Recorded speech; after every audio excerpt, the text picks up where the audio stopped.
Por que nos sentimos atraídos por personagens que personificam o caos? Desde as tragédias gregas até as narrativas modernas, figuras moralmente ambíguas despertam em nós uma curiosa mistura de repulsa e identificação. Fyodor Dostoiévski foi um mestre em retratar esse paradoxo humano. Seus anti-heróis como Raskolnikov, Stavrogin e Ivan Karamazov revelam os dilemas éticos e psicológicos mais profundos da existência. Essas figuras não apenas desafiam as normas sociais, mas também nos convidam a confrontar nossa própria dualidade, o desejo de ordem e a sedução pelo caos. Este documentário explora a psicologia por trás desses personagens, mostrando como suas falhas ressoam com os conflitos do mundo contemporâneo.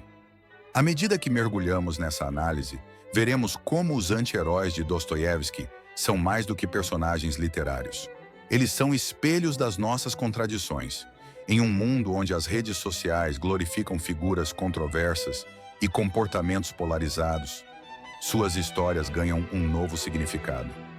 Mas o que exatamente torna esses personagens tão atraentes? E o que podemos aprender ao desvendá-los? Anti-heróis diferem dos vilões tradicionais. Enquanto os últimos buscam o mal pelo mal, os anti-heróis são atormentados por conflitos internos, vivendo entre a luz e a escuridão. Raskolnikov, protagonista de Crime e Castigo, é um exemplo clássico. Ele comete um assassinato acreditando estar agindo em nome de um bem maior. Porém, sua tentativa de justificar o ato com base em uma lógica utilitarista rapidamente se desfaz, levando-o a uma espiral de culpa e autodestruição. Aqui, Dostoiévski revela algo universal, o auto-engano. Raskolnikov acredita que pode transcender a moralidade convencional, mas descobre que a natureza humana é mais complexa do que qualquer teoria filosófica. Este dilema ecoa na sociedade contemporânea, onde as pessoas muitas vezes justificam comportamentos questionáveis para alcançar sucesso ou validação. No entanto, o preço emocional dessa racionalização costuma ser devastador. O caos representado pelos anti-heróis de Dostoiévski não é apenas destrutivo, ele é sedutor. Stavrogin, de Os Demônios, é um exemplo de como essa sedução opera. Charmoso e enigmático, ele atrai as pessoas ao seu redor, enquanto testa os limites da moralidade. Sua indiferença às consequências de seus atos não é uma simples rebeldia, mas um grito de desespero existencial. Em Stavrogin, vemos um homem perdido, incapaz de encontrar significado em um mundo que parece vazio de propósito. Esse apelo do caos está profundamente conectado à liberdade. Dostoiévski sugere que, quando somos libertados de todas as restrições sociais e morais, enfrentamos um vazio que pode nos consumir. Essa ideia ressoa fortemente em uma época onde a liberdade é exaltada, mas frequentemente mal compreendida. Assim como Stavrogin, muitos buscam quebrar regras e desafiar normas, mas acabam prisioneiros de sua própria falta de direção. Se Deus não existe, tudo é permitido. Essa famosa frase de Os Irmãos Karamazov encapsula a essência do conflito moral em Dostoiévski. Em Crime e Castigo, Raskolnikov acredita que pode transcender a moralidade convencional, como se fosse um grande homem acima das leis humanas. Ele justifica o assassinato da velha usurária como um ato necessário, argumentando que seu dinheiro poderia ser melhor usado para o bem coletivo. Contudo, o peso do crime prova ser mais insuportável do que ele imaginava. Aqui, Dostoiévski mergulha no poder avassalador da culpa. Raskolnikov é incapaz de fugir das profundezas de sua consciência. Mesmo diante de justificativas racionais, a culpa o corrói de forma física e espiritual, transformando-o em uma figura trágica. O que torna essa narrativa poderosa é que a culpa não o destrói por completo.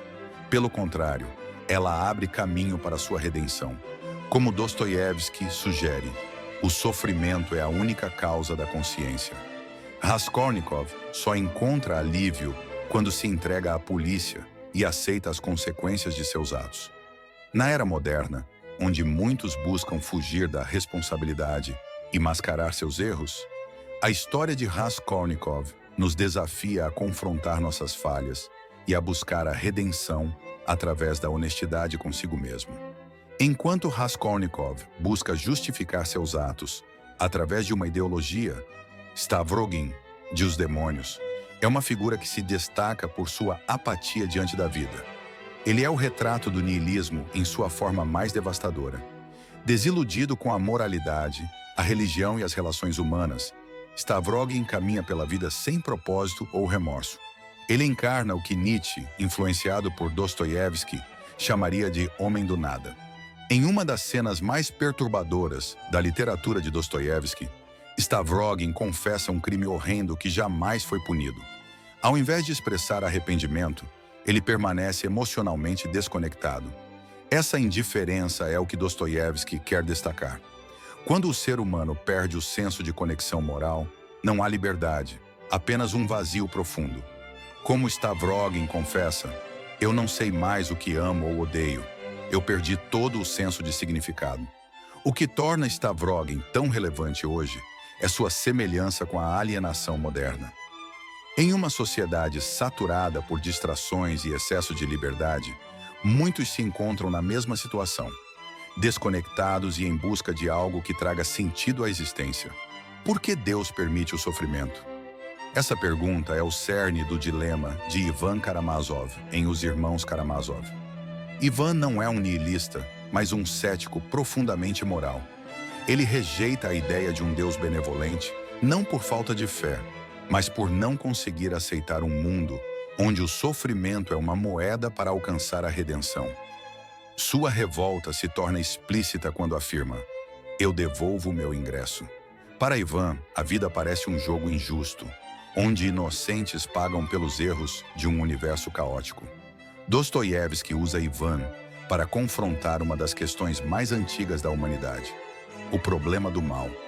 Como um filósofo existencialista em conflito, Ivan não quer destruir Deus, ele quer entendê-lo. No entanto, essa busca pela verdade o leva a um colapso psicológico, especialmente após a famosa aparição do Grande Inquisidor. A narrativa sugere que rejeitar Deus é, em essência, rejeitar a esperança. Esse capítulo ressoa com um público contemporâneo que também enfrenta crises de fé e busca por significado em meio ao caos. O conflito de Ivan nos faz questionar: como lidamos com o sofrimento inevitável? Escolhemos a rebeldia ou a aceitação? Dentro de Os Irmãos Karamazov, o poema narrado por Ivan sobre o Grande Inquisidor é uma das passagens mais discutidas da literatura.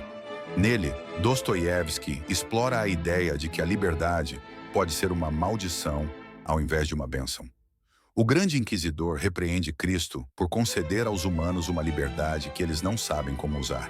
Para ele, as pessoas desejam conforto e ordem, não responsabilidade ou escolhas difíceis. Dê ao homem pão e ele te seguirá, argumenta o Inquisidor. Essa visão crítica antecipa os debates modernos sobre liberdade e autoridade. Em uma sociedade onde o excesso de escolhas muitas vezes leva à paralisia e à alienação, as palavras do Inquisidor são inquietantemente proféticas. O que acontece quando a liberdade se torna um fardo insuportável? Dostoiévski sugere que a liberdade, sem amor ou propósito, pode levar ao desespero. Ao colocar esse dilema nas palavras do Inquisidor, ele desafia tanto os crentes quanto os céticos a reavaliar o que realmente significa ser livre. Como diz o próprio Inquisidor, os homens preferem a escravidão ao fardo da liberdade. Se Raskolnikov representa a culpa e Ivan simboliza o conflito intelectual, Sônia Marmeladova, também de Crime e Castigo, é o coração moral da obra. Prostituída pelas circunstâncias para sustentar a família, ela aceita o sofrimento com uma fé inabalável. Enquanto Raskolnikov luta para justificar sua própria moralidade, Sônia encontra força na religião e no amor sacrificial. Sua existência é uma contradição, uma pecadora aos olhos da sociedade, mas uma santa aos olhos de Dostoiévski. Sônia é o antídoto para o niilismo que permeia a obra de Dostoiévski. Quando Raskolnikov confessa seu crime a ela, Sônia não o condena. Em vez disso, oferece a redenção através do arrependimento. Sua famosa leitura do Evangelho de João ilustra isso. Lázaro sai para fora. É um momento simbólico onde ela convida Raskolnikov a renascer espiritualmente. Para o público contemporâneo, Sônia é uma lembrança de que a fé e a compaixão ainda têm um papel a desempenhar em um mundo muitas vezes cínico. Sua história nos desafia a encontrar significado, mesmo nas situações mais desesperadoras, destacando a força da bondade em meio à escuridão. Dostoiévski acreditava que o sofrimento era uma das formas mais profundas de autoconhecimento. Essa ideia está presente em quase todas as suas obras, onde os personagens só alcançam redenção ou entendimento de si mesmos ao enfrentar sua dor. Em Memórias do Subsolo, o narrador afirma: "O sofrimento é a única causa de consciência." Essa frase encapsula a visão de Dostoiévski de que, sem sofrimento, a humanidade se acomoda na superficialidade. Essa abordagem pode parecer sombria, mas ela carrega uma verdade profunda. Ao evitar o sofrimento, evitamos também o crescimento. Hoje vivemos em uma era que idolatra o conforto e rejeita a dor, muitas vezes ignorando que é nas adversidades que encontramos nossa força interior. Dostoiévski não romantiza o sofrimento, mas o retrata como um catalisador para a transformação. O capítulo destaca como essa perspectiva pode ser aplicada no mundo moderno, especialmente na saúde mental e na superação de desafios pessoais. Em uma sociedade que frequentemente anestesia a dor com distrações, Dostoiévski nos convida a encará-la de frente e encontrar um propósito dentro dela. Em Memórias do Subsolo, Dostoiévski apresenta um dos seus personagens mais intrigantes, o Homem do Subsolo. Este narrador é uma figura que rejeita a lógica e a racionalidade como os únicos guias da existência humana. Ele é, como o próprio autor descreve, um homem excessivamente consciente.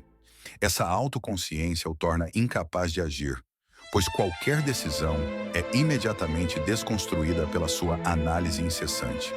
Ele proclama: 2 mais 2 pode ser 4, mas eu prefiro dizer que é 5, apenas para afirmar minha liberdade. O Homem do Subsolo é uma rebeldia encarnada contra o determinismo e o conformismo.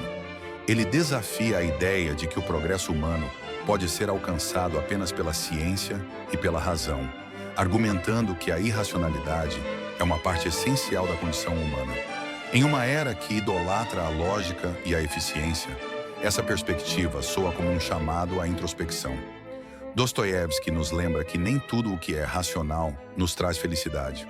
Suas palavras ecoam na cultura atual, onde o excesso de análise muitas vezes paralisa a ação e desconecta as pessoas de seus instintos.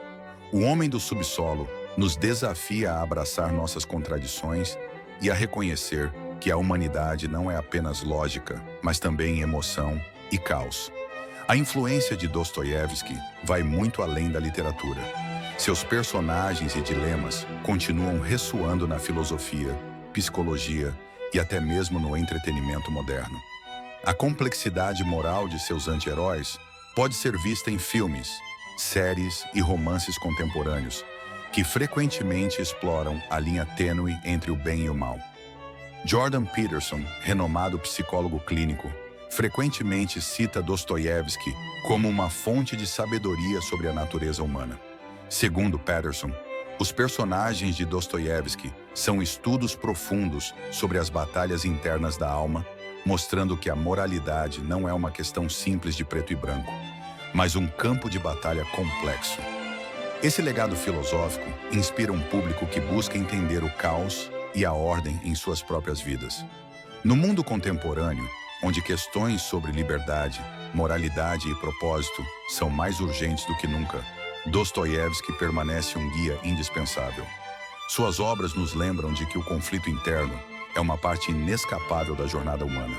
Como ele próprio escreveu, a alma é curada ao estar com crianças. Essa simplicidade contrasta com a complexidade de suas ideias, mas oferece uma chave. A essência da vida está em encontrar propósito, mesmo em meio ao caos.